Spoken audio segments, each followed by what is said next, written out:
Oi, gente, tudo bem? Meu nome é Samantha, eu sou doula e hoje eu tenho uma participação muito especial. Pode se apresentar, Deia. Meu nome é Andrea, eu sou ginecologista e sou obstetra, trabalho com parto humanizado. Geralmente tem várias perguntas que me fazem, e até coisas que eu quero falar um pouco mais, mas tem uma questão mais técnica e que eu sempre acho que um profissional que faz, de fato, essas coisas, né, tem mais propriedade para falar. Então hoje a gente separou um tema que tem bastante curiosidade, bastante mito por cima, né, dúvidas, que é sobre a indução de parto. Então, vamos falar um pouquinho?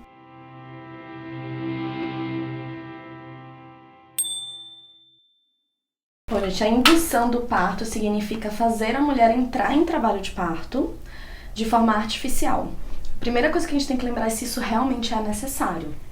Então, tem que considerar a idade gestacional da mulher, como que tá essa paciente, como que tá esse bebê, se tá com alguma doença associada, por que que a gente vai induzir, ou seja, as indicações. Uma das indicações, por exemplo, é a hipertensão. Uma gestante que tá com qualquer quadro hipertensivo, se ele tá bem controlado, dá pra chegar até 37 semanas. Se ela não entrar em trabalho de parto, aí a gente submete ela à indução pra tentar chegar ao parto normal. Tá? É uma forma de se evitar a cesárea, tá? A própria indução, na verdade, se ela não der certo, vai acabar sendo uma cesárea de qualquer jeito, mas quando ela é bem feita e quando ela dá certo, que é a grande maioria das vezes, ela evita uma cesárea, evita uma cirurgia com todos os seus riscos envolvidos. Quando a mulher tem hipertensão, é importante, né, tentar induzir para esse bebê nascer via vaginal do que uma cesárea, porque tem mais riscos, né, quando a mulher... Qualquer doença materna, ainda mais, aquela mulher já tem uma doença. Aí você pega essa pessoa que tá com uma doença e submete ela a uma cirurgia. Então os riscos de descompensar essa doença, seja hipertensão, diabetes, um asma, uma infecção, são maiores. Então todos os riscos de uma cirurgia são aumentados diante de um quadro de uma doença associada. Então se tem uma doença materna, na grande maioria das vezes vai ser melhor fazer uma indução do que já fazer uma cesárea logo de cara. Sem contar os benefícios pro bebê, né? Sabe? Quando a mulher entra em trabalho de parto, esse bebê termina de amadurecer. E aí ele nasce mais preparado para respirar do lado de fora. O que mais preocupa a gente do bebê é a respiração e a imunidade. Então, quando essa mulher entra em trabalho de parto, ela dilata, a bolsa rompe, o bebê passa pelo canal vaginal, ele adquire imunidade. Então, isso é um benefício muito grande em relação à cesariana. Eu gosto de explicar porque a maioria das pessoas não entendem o porquê induzir quando tem alguma doença, né? Acha que já se tem uma doença, a cesárea é mais seguro. Isso, e tem gente que acha que a indução é forçar o parto normal, é sofrido, é absurdo. Mas, gente, é uma conduta médica como qualquer outra. A gente tem que se basear em evidência científica, ou seja, vamos ver nos artigos o que os artigos estão mostrando pra gente que é mais seguro, individualizar cada caso e, claro, trocar ideia com essa mulher, com esse casal, com essa paciente que tá na nossa frente. Então, é conversar sobre as opções, sobre todas as alternativas, ver do ponto de vista técnico o que é melhor, mas também avaliar o emocional dessa mulher, né? Não pode esquecer que tem muito emocional envolvido em qualquer situação. Qualquer situação.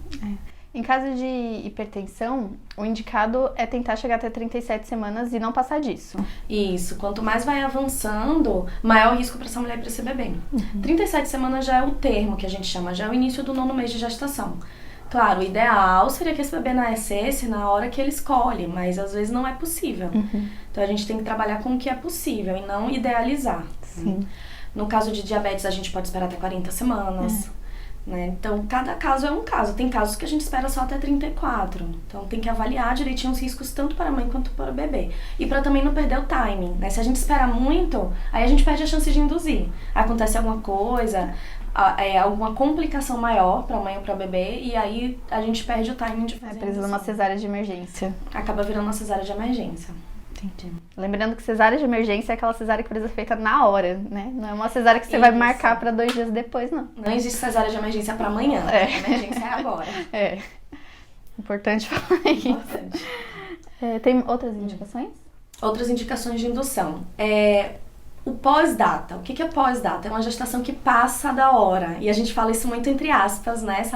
Porque passar da hora, o que é isso? Eu tenho muitas críticas a esse termo. Eu não gosto dessa expressão, passar da hora. Não é bolo, né? Não já bolo, falei disso aqui. Bebê não é bolo no forno, ele não queima, ele não entra em sofrimento se passar de 40 semanas, ele não se enforca no cordão, o líquido não evapora, o líquido não seca. Não tem isso. Cada bebê tem o seu tempo.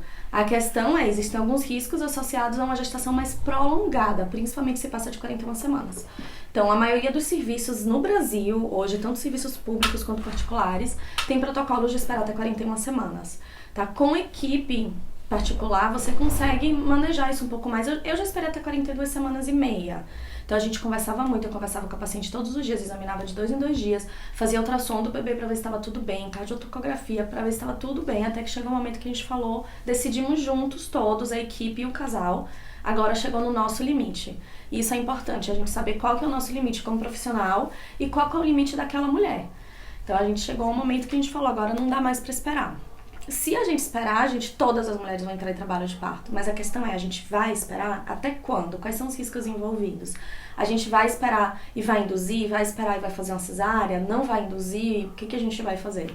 Então a gente já tem que ter em mente todas as possibilidades. Em relação a esse gestação prolongada, tem uma questão com a contagem também, né? Que pode estar errada. E aí no papel tá em 42 semanas, mas na verdade ainda não. Pode né? não ser, né? Se a mulher, por exemplo, engravidou tomando um método contraceptivo, engravidei tomando pílula, aquela menstruação dela é uma data aleatória, é uma data artificial, não tem como considerar. Ela não lembra direito quando que foi a última menstruação. Ou então ela tinha ciclos completamente irregulares. Ou vai que naquele mês ela teve uma ovulação tardia. Então, por isso que é muito importante fazer um ultrassom no começo da gravidez, até umas 6, 7, até umas 11, 12 semanas, que é o que vai ser mais fidedigno na hora de calcular a idade gestacional. E uma coisa que eu via muito quando eu trabalhava em SUS era cada vez a mulher passa numa consulta com um profissional diferente. Então, se, por exemplo, aquele profissional fez a conta e errou, e o seguinte vai fazer a conta baseado na conta do anterior, aí vai lá virando uma bola de neve e vai errando tudo até o fim. Às vezes a paciente chegava no hospital e dizia, eu tô de 41 semanas, e não tava de, sei lá, 39,5. Então é uma coisa que sempre você tem que confirmar, você tem que pegar o exame da mulher, olhar o laudo do ultrassom, ver o que tá escrito ali, fazer a conta. Hoje é muito fácil, você pode fazer isso sozinha em casa, tem vários aplicativos. Você pode usar um Baby Center, um Gravidez Mais. Tem aplicativos específicos só para calcular a idade gestacional. Então você coloca lá a data do seu ultrassom, quantas semanas você estava no dia do exame, e aí ele te dá o dia provável da concepção, a data provável de parto e a idade gestacional, semanas e dias que você está no momento. E também calcular em relação à data da última menstruação. Então a gente tem que comparar a data da última menstruação com a data do ultrassom. Tem cálculos que a gente faz para saber qual que é mais confiável. Pra daí a gente chegar Sempre dá umas semaninhas, né? Pra mais, pra menos. Da menstruação com ultrassom. Todo ultrassom erra, viu, gente? Então a gente tem que lembrar que o ultrassom ele tem uma margem de erro. Isso é uma coisa inerente ao exame. Então a gente tem que calcular. Cabe ao profissional fazer esse cálculo e saber se esse erro tá dentro do esperado para aquele exame naquela idade gestacional. Por exemplo, você sabia que um ultrassom de 35 semanas pode errar até 3 semanas? Sério? Então se você tiver hoje de 35 e você fizer um ultrassom e der 32... ultrassom é isso mesmo. Será que eu tô de 32 e agora? Mudou tudo? Não mudou nada. O ultrassom, ele de 35 não serve pra qualquer muita mulher acaba considerando, né? Fez o primeiro ultrassom, você considera aquele pro resto da gestação. Porque cada um que você vai fazer, o bebê vai desenvolvendo de uma maneira diferente um dos outros, né? Exato. E aí faz o ultrassom no segundo trimestre e fala, não tô com esse tempo, ele tá maior. E quanto maior o bebê, mais difícil é pro aparelho lá do ultrassom chegar lá na barriga da mulher e conseguir medir todas as partezinhas pra fazer o cálculo da idade gestacional. Então, quanto menor o bebê, mais fidedigno o ultrassom. E aí cai naquela conta, né? 40 semanas, data provável de parto. Não significa, né, que tem que nascer naquela data. Que tem que nascer, não é o prazo, não, né? Eu chamo de data improvável do parto. Porque tem uma chance de 3% de nascer naquele dia. O Oliver nasceu na DPP exata. Trabalho de parto espontâneo. Tá tudo certo. Mas eu caí nos 3%. Mas a maioria dos bebês nasce entre 40 e 41. A grande maioria. Eu caí na mínima porcentagem de tudo, no caso. De tudo de raro que podia acontecer. Outra indicação de indução do parto é quando a bolsa rompe e a mulher não entra em trabalho de parto. Agora, o tempo que isso vai demorar para a gente ser considerada que ela não entrou em trabalho de parto varia muito de serviço para serviço, de equipe para equipe, varia muito da vontade do casal também. Em geral, equipes humanizadas esperam em torno de 24 horas, que é algo que a gente já tem respaldo científico. Tem estudos sugerindo que a gente pode esperar até 72 horas do momento que a bolsa rompe até a hora em que entra em trabalho de parto, tá, gente? Não é da hora que nasce o bebê, é para entrar em trabalho de parto. Mas, principalmente em hospitais do SUS, vai ser muito difícil conseguir isso. Eu já trabalhei num lugar onde o paciente chegava, a gente até esperava, umas 6 horas, assim. Mas na grande maioria das vezes, se a mulher chegou, a bolsa já rompeu e não entrou em trabalho de parto, ela já vai ser submetida à indução. Então isso é muito importante para você já se informar. Vai no hospital onde você vai ter seu bebê. Se você for ter com plantão, seja SUS, seja convênio, você vai no hospital, já pergunta qual que é o protocolo do serviço. Se for com equipe, fale isso. Se for com equipe de parto domiciliar, converse com suas parteiras. Se for com médico, converse com seu médico, pra saber qual que é a conduta dele, pra não te pegar de surpresa. Exato. Quanto mais a gente se prepara, você consegue até questionar, até ter mais argumento pra questionar. Sim, pra você não chegar no hospital porque teve bolsa rota, porque tem um tempo também de bolsa rota que precisa ser administrado antibiótico, né? Tem que ter alguns cuidados. Então, tudo vai depender também dos exames durante o pré-natal, se esse bebê já tem mais de 37 semanas, tem menos de 37 semanas, se o líquido da bolsa rompeu, tá um líquido claro, se não tá claro, se o bebê fez cocô na barriga, que é o mecônio. Vai depender de uma série de fatores. É aquela questão do individualizar o atendimento, né? Que a gente fala tanto na humanização do parto e que é tão largada de lado, assim. Segue um protocolo geralzão para qualquer tipo de mulher que que não entrou em trabalho de parto e tá com a bolsa rota, por exemplo. Foi, né? Todo mundo numa caixinha. E vai fazer a mesma coisa com todas, sendo que dá pra fazer diferente, né? Dá pra ser diferente. Indução basicamente é o seguinte, gente. Chegou-se à conclusão de que o bebê precisa nascer. O que é mais seguro para esse caso específico? Nascer por cesárea ou nascer por parto normal? Se a conclusão foi que o bebê precisa nascer por parto normal, aí a gente vai induzir. Então tudo isso precisa estar muito bem explicado e muito bem entendido na cabeça de todos os envolvidos. A indução é algo que a gente tem que querer muito, é difícil, pode ser muito demorada.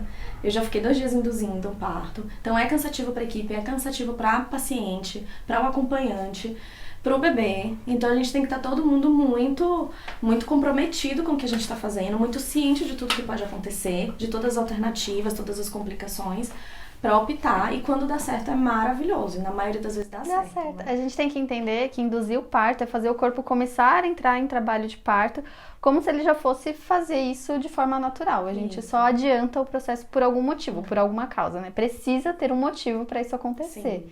Não é basicamente porque chegou em 40 semanas, porque isso não é uma indicação. Então, tem que ponderar muito isso, né? Pra não achar. Porque uma indução que é feita sem uma indicação, provavelmente ela vai ser feita toda errada, né? Já começa por aí. Já começa errada.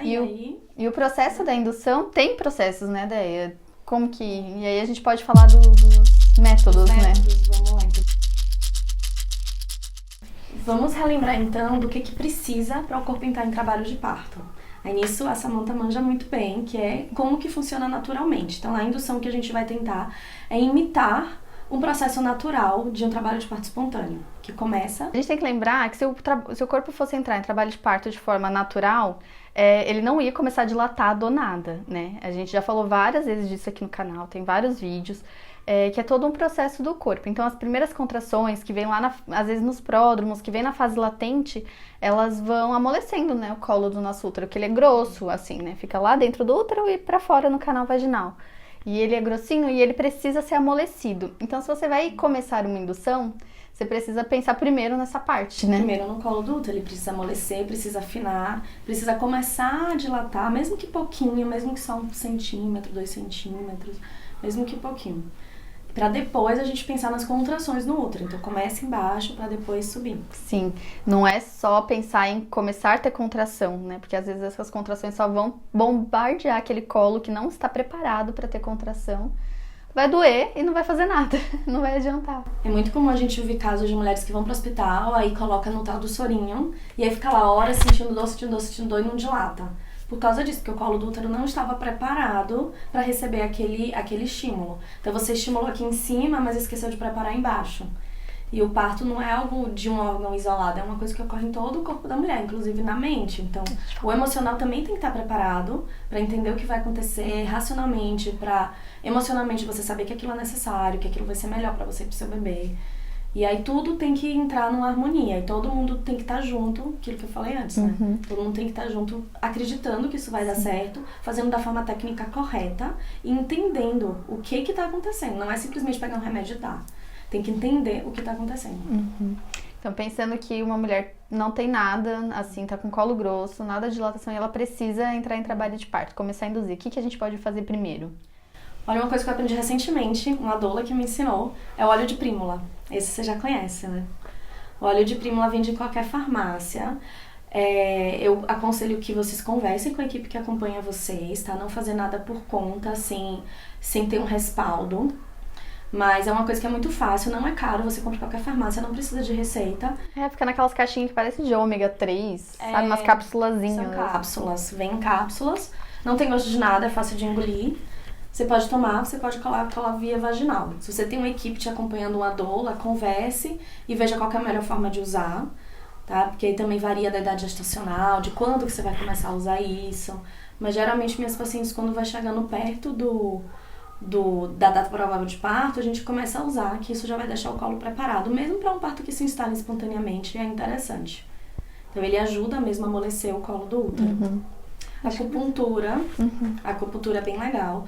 Tem que estar com um profissional que tenha experiência com isso, que saiba trabalhar com gestantes. Sim. Porque tem os locais certos de agulhar, né? E tem muita gestante que eu falo da acupuntura, e aí ela marca em algum acupunturista que às vezes tem pelo convênio mesmo, e aí chega lá e eles falam que não existe acupuntura para indução de parto.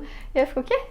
Né? Tem que saber, né? Tem que ser um profissional que sabe. Pode ser que seja um profissional de convênio, tá tendo agora até no SUS, não tenho experiência com isso, não sei como é que tá sendo o serviço no SUS, mas existe, é possível.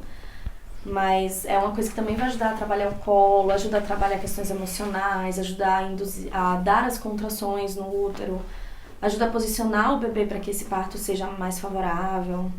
A acupuntura serve para muitas coisas, eu particularmente sou muito fã. Falando dessa questão emocional, né, eu como doula, e principalmente agora depois do Gentle Birth, é uma coisa que me pega muito para conversar, né, com as gestantes, porque não adianta ela começar o processo de indução tensa com aquele processo ou descrente que aquilo ali vai dar certo, né?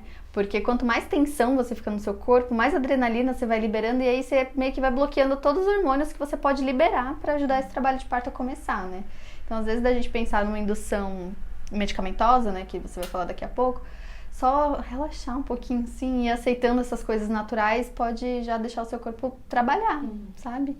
Então, às vezes a gente precisa desligar a preocupação, que às vezes vai estar existindo, porque você precisa entrar em trabalho de parto por algum motivo, mas confiar, assim, nos processos que podem acontecer. De saber, se não der certo, tem outra coisa para se fazer ainda, sabe? Não é o fim do mundo, assim. Exato. Uma outra coisa que muita gente fala, alguns de vocês já devem ter ouvido falar, é o óleo de rícino. O óleo de rícino também vende em farmácia, é um potinho pequenininho assim. Ele é feito à base de mamona. Eu já usei no cabelo. Ele, a princípio, ele é um laxativo. Então você tem que ter cuidado na hora de tomar ele, porque pode te dar diarreia. Pode te dar cólicas intestinais e confundir isso com o trabalho de parto. Então a gente tem que... Não é legal tomar ele de vez, ele tem um gosto meio forte, é muito oleoso, ruim de engolir. Geralmente a gente passa umas receitinhas pra misturar, pra fazer um shake, bater um suco. Fritar um ovo. Bater com refrigerante. E aí dá uma disfarçada no gosto. E aí você toma e ele realmente estimula as contrações uterinas. Tanto que ele não deve ser utilizado de nenhuma forma, nem no cabelo, nem via oral, pra gestante no início da gestação, porque ele pode induzir um aborto. No meio da gestação, porque você pode entrar em trabalho de parto prematuro. Então a gente usa quando realmente aquele bebê precisa nascer. Então retomando as indicações, né, de indução. E de forma cautelosa, porque senão vai te dar um piriri enorme. E vai ser desesperador. Aí você vai se cansar inteira lá no banheiro no começo. Aí depois vai estar sem forças. Dos métodos naturais, acho que são esses. Tá lembrando de mais algum? Tem o shake, né? O shakeão da Naoli. Esse eu não tenho. Tem o shake da Naoli. Tem a receita em vários sites, em vários lugares. São muitas coisas mesmo, mas algumas delas já dão uma aquecida no corpo, literalmente, né? Pra tentar induzir, ter contração uterina, alguma coisa. Basicamente, é canela, chocolate... Ai, gente, é uma misturaiada. Eu vou tentar achar e deixar o link aqui embaixo da receita. Mas assim, também, gente, é uma coisa que você deve usar se precisa usar. Não é porque, estou de 38 semanas, não aguento mais estar grávida, quero entrar em trabalho de parto, vou tomar isso aqui. Não faça isso. Não, até porque todos esses métodos naturais... eles podem não acontecer nada, porque se o bebê não estiver pronto necessariamente para nascer, eles vão ser só um estímulo para aquele bebê nascer, se ele já estiver, né, pronto. Se ele não tiver, aquilo ali só vai ser uma coisa que pode passar pelo seu organismo e não causar nada. Ou pode até causar mal, a depender. Exatamente. Não é porque é natural que é 100% inocente, né? Às vezes pode fazer mal. Então isso tudo tem que ser conversado, você tem que estudar muito, ler muito sobre isso. Exatamente. Conversar com sua doula, com sua equipe, com outras mulheres e entender para que serve, como que usa, em que situações. Sim, não vai tomar desesperada porque quer que o bebê nasça.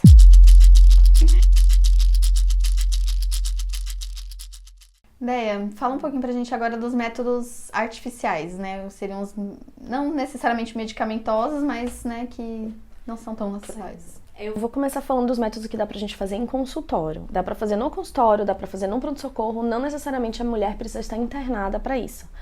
Um deles é o famoso descolamento de membranas. O que significa isso, gente? O bebê ele tá dentro da bolsa, né? A bolsa são 2 membranas que ficam coladinhas entre si e elas ficam coladas na parede interna do útero.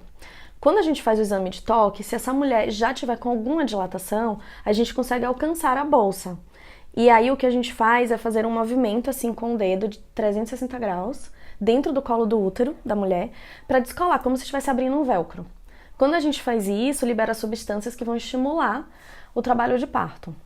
E aí isso pode ser dolorido, geralmente dá uma cólica quando é feito e pode sangrar um pouco.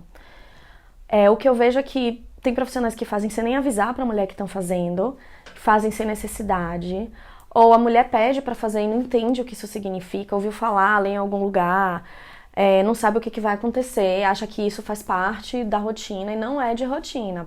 Vamos sempre estar insistindo nisso, não é para ficar fazendo de rotina em mulheres em gestações de baixo risco, quando mãe e bebê estão bem.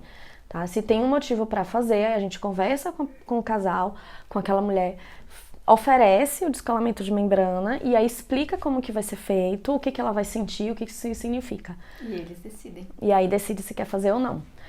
Quando dá certo, a mulher tem trabalho de parto em até 48 horas. Então uma coisa que dá pra fazer é, descolou, passou 48 horas, nada aconteceu, pode descolar de novo, porque ela cola de volta, né? Aí vai lá, descola de novo. Sabia disso. Ela vai colando. E aí, mas isso tudo se a mulher tiver com dilatação. Se ela não tiver com nada de dilatação, não tem como fazer. Então não é uma possibilidade. Aí a gente pode fazer a cada 48 horas. Inclusive é indicado que a partir de 41 semanas a gente já ofereça. Não é obrigatório fazer, nada, você não é obrigada a nada, tá? Nada é obrigatório. Mas já é interessante a gente oferecer para começar a fazer a cada 2 dias. E aí a gente faz e manda a mulher para casa. E vida que segue, gente. Vida que segue, vai fazer Vida que suas segue. coisas. Relaxar, pra ajudar o processo. Passear, namorar, fazer atividade física, nadar, fazer coisas que te gerem prazer. A gente não falou de uma... De atividade física e atividade sexual. Verdade. É um método bem bom, né? Se você for parar pra pensar em métodos naturais.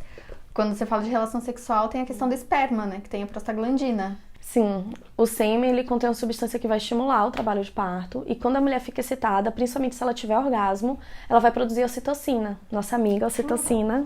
E a ocitocina ela é um hormônio que a gente produz naturalmente no organismo, está ligado ao prazer e ao amor. Então qualquer atividade que você realize que te gere prazer, transar, se masturbar, fazer atividade física, ouvir uma música que você gosta, que te traga uma emoção, sei lá, assistir um vídeo do seu casamento, brincar com seus filhos, comer uma comida que você gosta muito, sabe aquela comida emocional, que nossa, essa comida me lembra minha avó. Vá comer alguma coisa que você goste, que toque na sua emoção. E isso ajuda também. Porque você vai fazendo o seu corpo liberar mais daquele hormônio que você precisa para entrar em trabalho de parto, né? Você estimula o seu corpo a liberar mais um hormônio sem precisar dele De forma ser sintética. A gente tinha esquecido desse. Essa forma natural. Pensando em formas artificiais, além do descolamento, a gente tem também o método do balão, carinhosamente chamado assim, em que a gente utiliza uma sonda. A gente podia botar uma imagem, né? Sim, a gente aqui, vai ó. botar uma imagem da sonda. Né, Rafael? Isso pode ser feito tanto no consultório quanto no hospital. Né? Uma sonda que é feita de látex, então quem tem alergia a látex, cuidado. Ela também pode ser feita de um material que não é de látex. Geralmente em hospitais tipo São Luís tem hospital particular, mas geralmente não dá certo, ela costuma romper. Então quem tem alergia a látex fica meio que sem poder ter essa opção. Mas se você não tem alergia ao látex, a gente pode usar. É uma sonda que ela é feita originalmente para ser colocada na bexiga, quando a pessoa vai ser submetida a cirurgias grandes, abdominais, inclusive cesárea. Mas o que a gente vai fazer é pegar essa sonda, que ela é bem fininha, ela tem mais ou menos assim, menor que um dedo mindinho, e a gente coloca dentro do colo do útero, né? Coloca a mulher lá em posição ginecológica. Calma! Meu celular! Então, pra gente introduzir a sonda, essa mulher não precisa estar com dilatação. Então, isso é uma vantagem em relação ao descolamento de membranas. Pode ser feita mesmo em quem tá com colo imperve, ou seja, 0 de dilatação. Eu achei que precisava ter pelo menos um. Quando eu ali. ouvi falar, eu também achava que precisava, mas já fiz várias vezes em colo fechado e dá super certo. Porque ela passa entra. mesmo. Ela é maleável e Olha mesmo que quando bom. a gente toca e o colo tá fechado, lá dentro ele tem uma maleabilidade. Então a gente aplica a sonda, então a gente tem que colocar o paciente em posição ginecológica, coloca o espéculo, que é aquele aparelho que a gente usa para colher o Papa Nicolau, e aí a gente vai pegar a sonda e vai colocar lá dentro do colo do útero. Depois uma ponta dela é aberta, então a gente coloca soro fisiológico com a seringa e lá dentro ela infla, ela forma um balão mesmo. Balãozinho. E aí quando a mulher tá em pé, aquele balão, ele começa a gerar uma atração mecânica de dentro pra fora, estimulando a dilatação e também liberando as nossas amigas prostaglandinas, que também estimulam o trabalho de parto. É que a prostaglandina é o que faz o colo amolecer, né? E também estimula contrações. Faz as duas coisas. Então ela vai agir de forma mecânica e de forma hormonal. Tá? Nem sempre é possível para a realidade de cada mulher conseguir isso. Na maioria das vezes só equipes particulares fazem. Tem alguns hospitais que fazem, então só que aí você tem que ficar internada. Então você interna, coloca a sonda, fica no quarto e aí em média 12 horas depois a sonda cai. O que a gente recomenda é que você fique andando, faça uns agachamentos. Aí quando ela cair, você já vai estar com pelo menos uns 3 centímetros de dilatação. Então isso você já pode escolar a membrana, e aí você pode romper a bolsa se a equipe achar necessário, viável, pode entrar com ocitocina. Então já abre... Já trabalhou aquele colo de alguma maneira, né? Isso. Então o que a gente queria, que o colo amolecesse, que o colo dilatasse, a gente conseguiu. Agora o que a gente tem que fazer é fazer com que tenha contrações para terminar de dilatar. Lembre-se, tem que chegar nos 10 centímetros, tá, gente? Todo bebê nasce com 10 centímetros de dilatação. Então, quando a mulher já tá com dilatação, a gente pode tentar romper a bolsa para ver se ela entra em trabalho de parto. Geralmente não é a minha primeira opção, porque depois que rompe a bolsa, esse bebê acaba ficando mais suscetível a infecções, tanto o bebê quanto a mãe, na verdade. Eu acabo deixando isso como um dos últimos recursos, mas é uma opção. E o bebê pode estar muito alto ainda também, né? Isso, tem alguns riscos envolvidos, acho que hoje a gente não consegue nem tratar. É muita coisa, a gente está falando da indução e pincelando sobre outras coisas, assim, Mas quando a gente rompe a bolsa, ajuda a estimular o trabalho de parto. Tanto o trabalho de parto que não iniciou, quanto o trabalho de parto que já iniciou, mas não está progredindo de acordo com o esperado, ou que parou, pode acontecer da evolução parar. Então, romper a bolsa pode ajudar, sim, em certos casos. Romper a bolsa, a gente, não dói, tá? A bolsa é uma membrana super fininha. Ela é que nem cortar o cabelo, que nem cortar a unha. Não dói no bebê nem na mãe, tá? É que é um exame de toque mais demorado. E aí tem um aparelhinho que a gente usa, um aparelhinho de plástico, que a gente coloca dentro do colo do útero e a gente dá uma raspadinha, assim. E aí ela abre. Parece uma agulha de tricô. Isso, parece uma agulha de tricô. Então a gente tem que fazer de forma bem superficial, bem delicada. E aí ela não machuca nem a mãe nem o bebê. E aí é uma das coisas que ajuda depois que ela já tá com uma certa dilatação. Não dá pra fazer também se você tiver com 0 de dilatação. Nem tem porquê, né? Porque... Mas é isso, é porque é uma das formas de indução. E a outra forma, que é a ocitocina, essa quase todo mundo já ouviu falar. Que é o que é comumente usado em todos os casos. É o que mais se usa. Quando se fala de indução, a maioria das pessoas, inclusive profissionais da área de saúde, pensam logo em ocitocina. Mas ela não é o único, geralmente não é o primeiro que a gente usa e geralmente não é nem o melhor. É uma das opções. Que bom que a gente tem todas essas opções, né? E que a gente pode discutir os prós e contras de cada uma. E vai ter situações em que essa é possível, essa não é. Sim. Às vezes vai fazer uma e outra. E aí a gente vai escolhendo e individualizando. Então a ocitocina sintética é um hormônio que coloca-se no soro, fica diluído, por isso que algumas pessoas chamam de sorinho. E aí fica na veia da mulher. A partir do momento que ela recebe aquilo, não pode mais tirar. Fica até o final, até o bebê nascer. Isso pode ser um pouco desconfortável, porque pode restringir a movimentação da mulher, e por isso que eu também não gosto de usar logo de cara. Ela é um hormônio muito forte. Tem algumas complicações associadas. Então, a partir do momento que ela é utilizada, você tem que estar, obviamente, tem que estar dentro do hospital, tem que estar sendo monitorada essa mãe e esse bebê o tempo todo. Não é pra botar a ocitocina e largar a mulher lá no quarto, tá? É pra ficar em cima dessa mulher e desse bebê, controlando o batimento cardíaco do bebê, verificando as contrações da mãe, o bem-estar dessa mãe, essa dilatação, o ritmo das contrações. Porque essas contrações, que vão ser contrações além do que o seu corpo já tá mandando de forma natural, elas podem dar uma leve irritada no bebê, né, de certa forma. E aí é isso que faz o batimento dele subir ou cair. Por isso que tem que ficar em cima. Algumas pessoas perguntam assim, mas é verdade que parto induzido dói mais? Gente, dor é muito relativo, como a Samantha sempre fala, né? Eu não gosto de chamar de dor. Cada pessoa tem sua tolerância, cada pessoa tem sua experiência de parto e depende se é um parto mais demorado, mais rápido e tal. O que acontece é o seguinte, quando você dá um medicamento, sim, as contrações serão mais intensas. Se essa intensidade vai se transformar em dor, aí varia de pessoa para pessoa. Aí vai depender muito do contexto que você vai estar inserida, né? Do apoio que você vai estar, de você saber da segurança que você precisa daquilo, que aquilo vai ser bom pra vocês. Então, vai se tornar uma coisa positiva e não uma coisa negativa. A gente comemora quando começa a ter dor, a gente é meio doida, né? Tá tendo dor. Tá tendo contração, isso é o que importa, era o que a gente queria nesse momento, né? Inclusive a mãe que tá sentindo, era o que ela tava querendo. Então, a dor de uma indução de parto, ela é relativa tanto quanto num trabalho de parto natural, assim. Se você não entende o que está acontecendo, o que estão fazendo com você, para que serve isso, ou se ninguém te fala, coloca lá um soro e fala, é só soro, e não te explica que aquilo ali tem um medicamento ali que vai te dar contração, não te explica por que é necessário. Se você não quer, não era isso que você queria, nossa, eu não queria isso de jeito nenhum.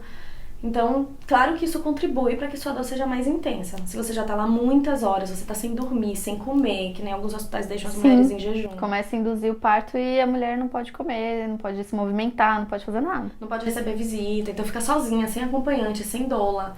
Os médicos só passam, faz exame de toque, não fala nada, vai embora. Ah, não tá dilatando, tchau.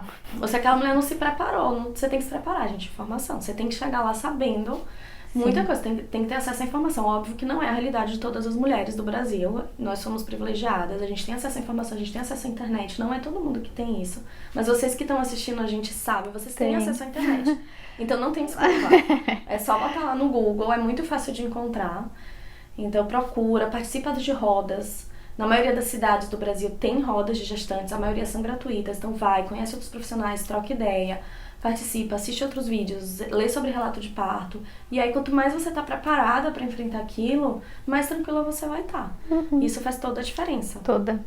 Bom, a ocitocina, ela tem coisas muito boas, coisas ruins, como todo medicamento pode ter efeitos colaterais, mas ela não funciona se você não tiver com dilatação. Você tem que estar com pelo menos uns 3 centímetros de dilatação, senão não vai dar certo. E se não dilatar, e se a gente fizer essas outras coisas e não der certo? Acabou, não tem mais opção? Ou ainda tem opção. Tem umas 2 opções.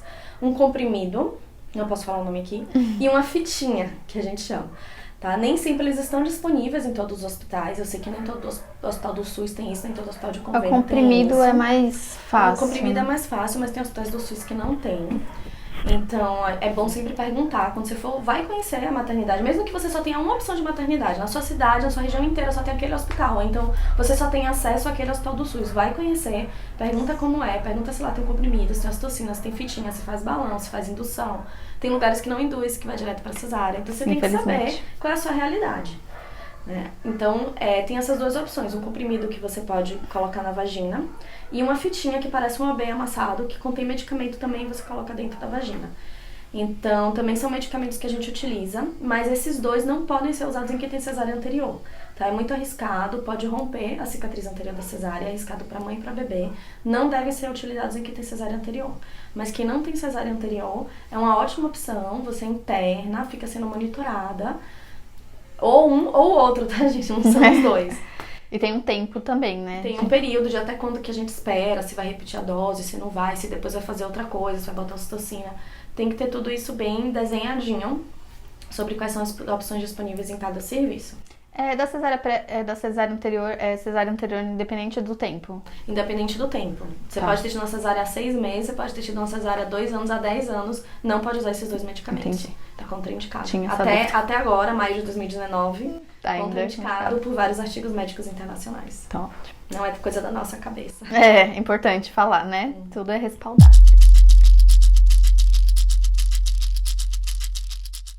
Quando a gente fala, então, que a indução ela traz contrações mais intensas, essa contração mais intensa pode ser refletida em mais dor para a mulher e pode ser refletida também em mais desconforto para o bebê. Cada vez que o útero contrai, reduz o fluxo de sangue para o bebê. Dentro desse sangue tem oxigênio que o bebê precisa.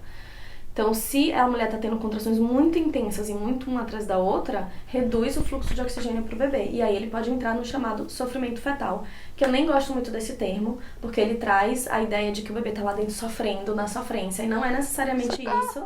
Às vezes ele está só cansadinho, às vezes ele nem está percebendo o que está acontecendo, mas ao longo do tempo isso vai piorando, e aí isso vai comprometendo o bem-estar do feto. Então, por isso que a gente fala, quando tá induzindo esses métodos medicamentosos dentro do hospital, a mulher tem que estar sendo monitorada o tempo inteiro. Já é pra ser assim em qualquer caso, né? Mas na tem... indução mais ainda. Então, corre um risco maior de comprometer o bem-estar desse bebê e acabar indo para uma cesárea. Tá? Corre um risco maior de você precisar de outras intervenções. Então, ter que, por exemplo, manter essa mulher num soro para hidratar, para ela não ficar desidratada. Ela acaba tendo muita dor e acaba precisando de uma analgesia de parto, que é anestesia para aliviar a dor. Pode acabar... Chega no final, esse bebê tá ali, tá coroando, mas ele começa a ficar comprometido o bem-estar dele, a gente acaba precisando de um fórceps ou de um vácuo extrator. Então, toda vez que a gente usa a indução, a gente tem que lembrar da cascata de intervenções. Cada vez que a gente faz uma intervenção, pode ocorrer outras intervenções. Então, cada uma delas, a gente precisa conversar muito e pensar muito se realmente ela é necessária.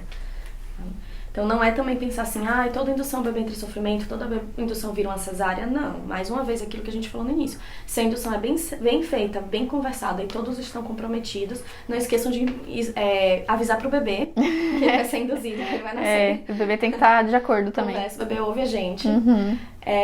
E aí, se a gente faz bem feito, são grandes as chances de você ter um parto normal em que tudo dá certo. Mas a gente tem que estar preparado para as possíveis complicações, tem que estar consciente disso. Tem que entender quais são, né, as porcentagens, os riscos que tem em cada... Porque é aquilo, uma intervenção pode precisar de outra para corrigir alguma coisa daquela e assim vai indo, vai indo. A ideia, acho que é isso, né? Acho que a gente falou de todos os cenários possíveis. Se a gente falou de alguma coisa que não ficou muito clara, ou se a gente não falou de alguma coisa que você sabe que exista, comenta pra gente e a gente pode falar de novo, né? E acho que é isso. Quer falar mais alguma coisa? É isso, gente. É aquilo que a gente falou. A gente tem que entender o que tá acontecendo, tem que querer, tem que poder e vai atrás. Informação. Independente de onde você vá realizar qualquer procedimento, entender qual é a realidade daquele lugar. Acho que é muito importante, Sim. né? Quando a gente fala de humanização do parto, aqui de fora, para quem está buscando sobre isso, a gente entende que existem várias realidades, né? A gente entende que não existe só a pessoa que vai poder contratar uma equipe particular, porque esse é o melhor dos mundos, né? E a gente sabe que a maioria não é assim, na verdade. Então, foi o que a Deia falou, se você só tem uma opção de hospital, vai nesse hospital e procura saber exatamente como funciona tudo lá dentro. Por dois motivos, para você poder contestar, né, as coisas que eles seguem, poder propor, né, protocolos mais atualizados e tudo mais, ser ativista mesmo, gente. E outra para você poder entender o que vai acontecer com você no dia que você for parir, for ganhar seu bebê ou for induzir o parto. Né? Acho que ter esse cenário montado na cabeça ajuda muito mais na aceitação do corpo e a sua mesmo, de lidar com todo esse processo. Obrigada, Deia. Muito fofa, gente. Ela vem em casa, eu moro em Interlagos. Super longe. Ai, gente, e por favor, siga a Andréia no Instagram. Qual que é o seu Instagram, Deia? @andrea.obstetrasp. Eu não sei porque eu inventei esse nome, é muito doido. Tá aqui embaixo, vocês estão vendo ele aqui agora. A gente vai deixar aqui. O Instagram dela é maravilhoso. Além de todas essas coisas de parto, ela fala muito de ginecologia natural. O que é incrível, porque a gente tem tanta coisa, gente, pra fazer com as nossas periquitas de forma natural e a gente simplesmente não faz, né? E ela fala bastante disso, é incrível. Me sigam também, se vocês ainda não me seguem. Se inscrevam aqui no canal e né, a Andréia vai participar de mais vídeos com a gente. Eu sei Dá que vai. like, comenta, faz perguntas. Ela é youtuber, que eu não sou. É isso, gente. Tchau.